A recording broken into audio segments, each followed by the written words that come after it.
telling that they were offering an insurance policy.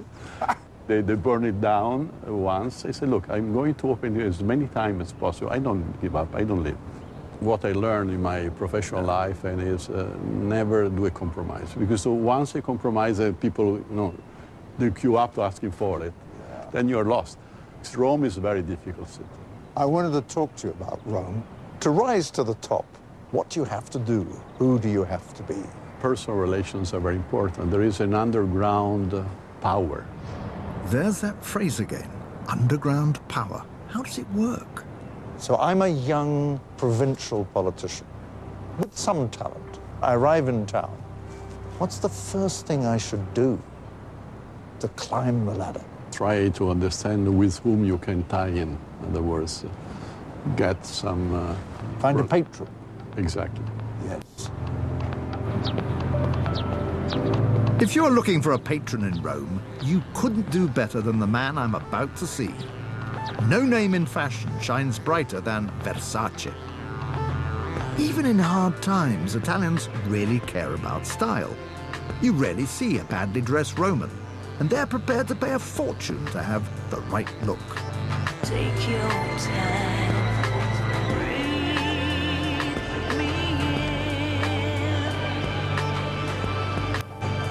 I've come to see the king of bling, the quiet man behind all the glitz. As chairman and CEO, Santo Versace controls a multi-million-pound company that he founded with his brother Gianni. These are the kind of shops that don't display prices. If you have to ask, you can't afford it. Okay. Am I wearing the right thing? Will this do? Am I properly dressed? The most important thing is everyone is happy to be with himself and to be in harmony with himself. And you are be natural. Well, thank you. I have much more self-confidence now. This is, yep. Although the brand is based in Milan, Versace chooses to live close to the levers of power in Rome. From here, he wields the influence of the Versace name. Where do you think that a great company, a great brand like Versace, fits into this picture of power in Rome? Our power is the best Italian creativity, the best Italian... Creativity, design. No, le cose più belle dell'Italia, il senso più most bello... beautiful things of it. The best things of Italy, fashion, design, the Italian lifestyle is the continuation of the Renaissance. For me, this quality. People look at me, I was the founder of the company with Gianni. Can I ask you this? So say this afternoon, you decide you want to speak to the President of the Republic. You pick up the phone, your assistant picks up the phone and calls the Quirinale, and you say, I would like to pay a visit on President Napolitano. You would get that, wouldn't you? He would agree. He would agree to see you, wouldn't he? I think yes. Yes? And so if the day after tomorrow you said to your assistant, I would like to go and speak to the Pope, and your assistant would telephone the Vaticano, you would see the Pope, wouldn't you? Yes, yes. And the day after tomorrow, you decide you want to go and see Prime Minister Mario Monti, and you say to your assistant, will you please call the Prime Minister? He would see you, wouldn't he? I hope yes. And that's power. That is power. Power that Versace is now exploiting in politics. But people understand that Versace loves Italy, that Santo Versace loves the politica. I started to speak against corruption, against evasione fiscale. Tax evasion, Tax evasion, against... So your success gives you a platform for political action. Yeah. How do you deal with corruption? How do you actually deal with it? In every country we have corruption, but in Italy it's pathological. It's not physiological. Pathological. Yeah. Yes. Money, money, money. Is money the big? Yeah. Is the big thing in Roma now? Where there is money, there is crime. So what's the answer? The answer, it's necessary to make a revolution in it. It is a revolution. It is a real revolution. Is that? Yeah. Versace uses his brand and considerable wealth to back the new government's radical action and take on corruption. With half of Rome on strike, protesting against the government's painful remedies, I wanted to see how the media are responding to the growing power struggle.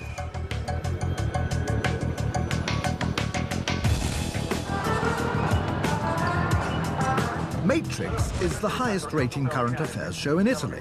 It's presented by Alessio Vinci. It turns out tonight's show isn't covering the power clashes happening less than a mile away, but an Italian cruise ship that has just capsized, the Costa Concordia. How are you? Hello, Hi. the studios. Thank you very much. Hi, how are you? Good to be here. Talking about the sinking ship. It doesn't necessarily mean that Italy is sinking, but it's a good metaphor. Every Italian television station has an agenda, and they don't bother hiding it. This one is owned by Silvio Berlusconi, Italy's controversial former prime minister, who left office in disgrace, plagued by one sex scandal too many, a host of corruption allegations, not to mention bringing the country to its knees. To find out what Berlusconi asks for in return for his backing the TV network, I tracked down Alessio in his office. But first, I asked him what he made of Rome's current chaos. What you're seeing in the streets these days with the blockade of the truck drivers, the cab drivers, they are actually afraid that these are not just theoretical changes. These are actually changes that will take place within a matter of weeks. We are in uncharted territory here. So, in this sort of fluid situation, the role of the media has never been more important. We have to explain to the people. That makes you very, very powerful. Exactly. Give this government a chance. Give it a chance. Look, we were on the brink of collapse. In this country, the lines of responsibility get blurred, and you get conflicts of interest, like you can own a very large number of private television stations and yet still become Prime Minister. Right. I don't think you could do that in France, and I don't think you could do that in Britain. Fair comment? Fair comment, but it's not against the law. And my personal experience has been in having this job that is sort of very close to power. I mean, the owner of my television station is Berlusconi, who was the former prime minister. He doesn't pick up the phone once. He doesn't pick up the phone and say, Alessio, would you just tone that down a bit? No, of course not. I mean, at the beginning, of the whole business of women, and you know, it was pretty hard because obviously you were trying to handle what was, by all means, a private situation which had a direct impact in politics. So on the one side, it was a private issue. On the other side, it was not, because it had a direct impact on politics. So you had to handle it with care, let's put it this way. Were people calling you up saying, we didn't like that very much last night? Could you sort of tone them in? Yeah, I mean, it would happen. It would happen. It would happen that they would say, you know, keep in mind that this is all private and whatever. I never received a phone call saying, you have to say this, or you have to defend Berlusconi, because obviously his behavior was, you couldn't defend it. I mean, obviously, you cannot hide the news. You cannot hide information. Politicians with control of the media is dangerous territory, reinforcing the image of shadowy figures pulling the strings. But what of those that choose to stay out of the limelight altogether, that are just as powerful? The secretive and exclusive organizations which, some say, really run the city.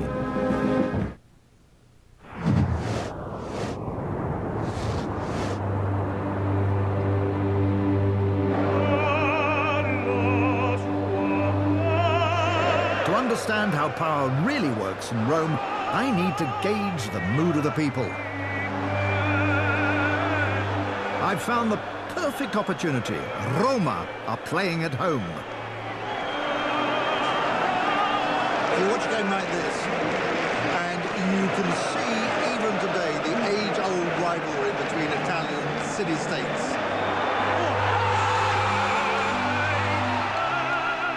Chelsea and Liverpool fans are just as passionate, but here it's as much about the city as the team. This is pure tribalism. To be a Roman runs so much deeper in these fans' veins than simply being Italian.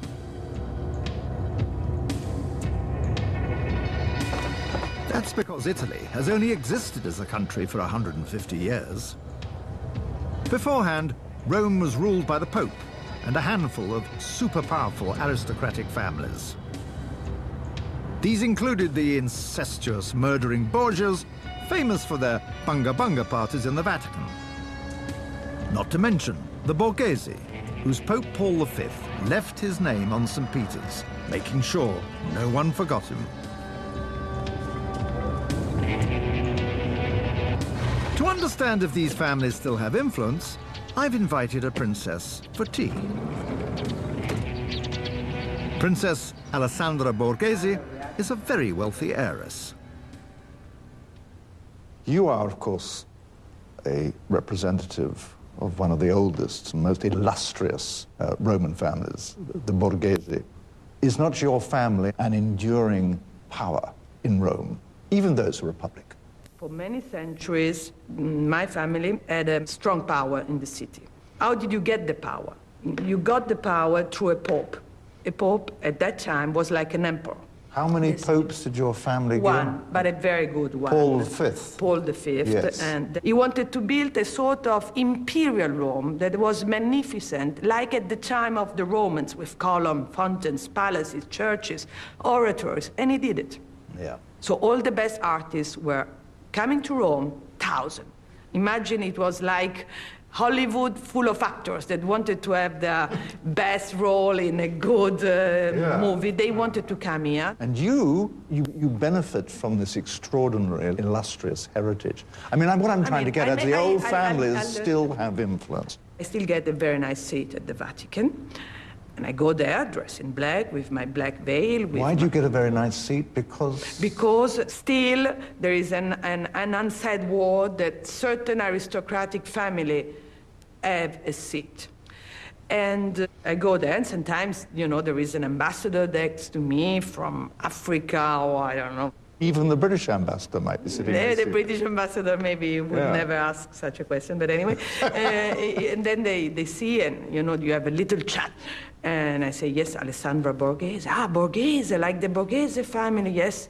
Ah, you see, I say, we are still here. They name, they built the facade 500 years after. Here we are, still praying and being part of the, there you are. I think of the scene, let's put it this way. There you are, that's my point. But that also matters to Italians, to Romans, as well as to more, foreigners. Because Rome, and you count as an old family if you had a pope.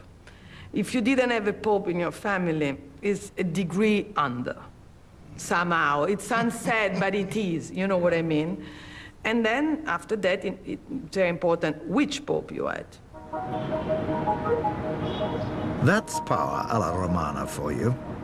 The old families are still plugged into the right networks. And Princess Borghese is a member of the organization I'm about to see next. The internet is awash with conspiracy theories about them. If you believe half the things you read, then they are meant to be the hidden hand that secretly rules the world. Averse to publicity, certainly, they are a real global network bound together by a common belief. I'm on my way to visit something straight out of the Da Vinci Code, this secretive organization dating back to the Crusades, with, so they say, billions in the bank, palaces all over Rome, membership by invitation, the Knights of Malta. I first approached them from London. They gave me the most thorough vetting I'd had in years. Luckily, my wife was at school with the senior insider, the old girl network in action. I was in. Looking through their keyhole is revealing. It aligns perfectly with the Vatican, a sovereign state. Then, bog standard Italy, and in the foreground, the territory of the Knights of Malta. Population, 3. It's extraordinary. Through that keyhole, I can see 3 sovereign states. The Knights of Malta is one of the oldest religious orders in the world, headed by the Grand Master, who, like the Queen, is a head of state. Surprisingly, His Most Eminent Highness, the Grand Master of the Sovereign Military Hospitaller Order of St. John of Jerusalem, of Rhodes, and of Malta, most humble guardian of the poor of Jesus Christ, Prince of the Holy Roman Empire with the rank of Cardinal, is an Englishman, Matthew Festing. Your Highness. And a fellow Cambridge man. He is the Knights' sovereign leader for life. Delighted to see you. You are head of a sovereign state. Yes. So you're head of state.